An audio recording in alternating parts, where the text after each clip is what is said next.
pag-asang hinahamak, lumuluha, nagdurusa!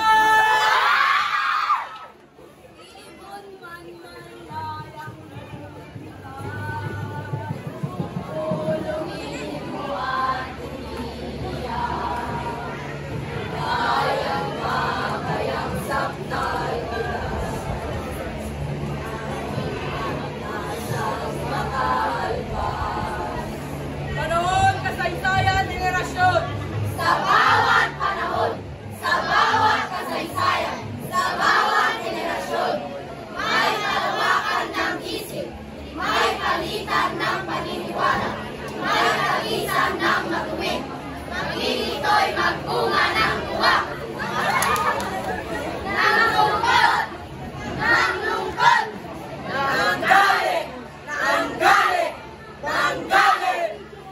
Sila'y nagtatampo, kayo'y nagpapangkat, tayo'y nag-iisip, nagsusuri, bumabalangkas, isang diwang nagpasya, isang wikang ginamit, wikang Pilipino, wikang makadiyos, makabayan, makatao, wikang naglalagos sa isipang makabansa, wikang nanunood sa damdaming makalupa, at may isa-isang dila, marami-raming labi, sama-samang tinig, bumubulo, bumubulo, bumubulo, sumasadsad, umiiyaw, nagkakali, hinihiling ay kalayaan, katarungan, kalayaan, katarungan, kalayaan.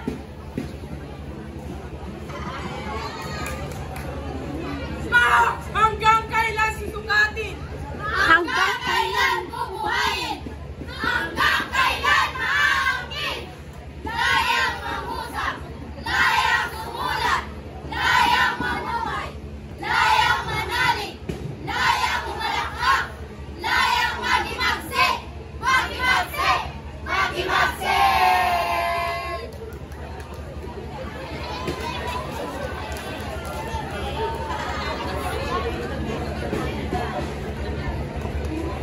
Mamaya.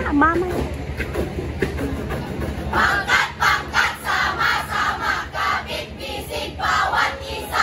Kilala't kilala, kaaway di kaaway. Mayaman, mahirap, matalino, tamang, aktivis at militar. Nagkaisang ganap sa isang mitiing kapangapangarap. Profesional at di profesional, magkagawa, kawani, guro. Nagkaisa, nagkasama, nagkasama, nagkaisa, nagkaisa, nagkasama, nagkasama, nagkaisa, nagkaisa, nagkasama, nagkasama, nagkaisa. Ang wikang ginamit! Wikang Pilipino! Wikang ginagamit sa lahat ng dako! Mga Tagalog, mga Cebuano, mga Pangasinan, mga Ilocano, mga Kapampangan, mga Ilonggo, mga Waray, mga Bicolano, mga Maranao, mga Tausog, lahat ng ito'y Pilipino! Wika ng pagkakaisa, kababayan magtayo. Wikang tagapagligtas ng likha at tulog. Wikang tagapagtanggol ng lahat ng tao.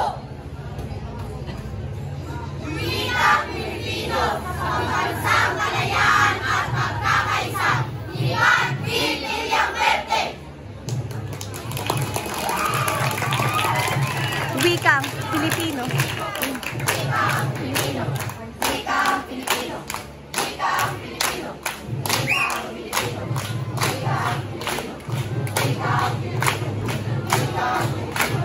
Wikang Pilipino.